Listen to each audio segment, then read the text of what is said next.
yarambonaga akavuga ngo Theo nzi ni muremure kandi ntago nari muremure ahubwo yari inzara naraburanye n'icyo kurya hanyuma ukaresha uko inzara ishaka bakagira ngo ni kuresha mbonye ibiryo ndesha uko nagombaga kuresha mbere Imana amashini n'amutwara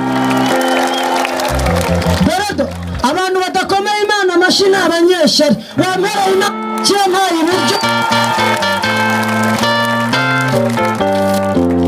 umuntu yarasongotse nawe ari inzara ngo ni muremure wehe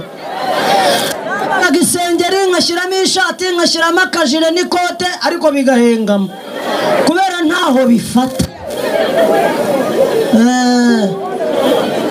ngira umuntu ageranya ngo Imana ni kwibuka uzasuko wagombaga gusa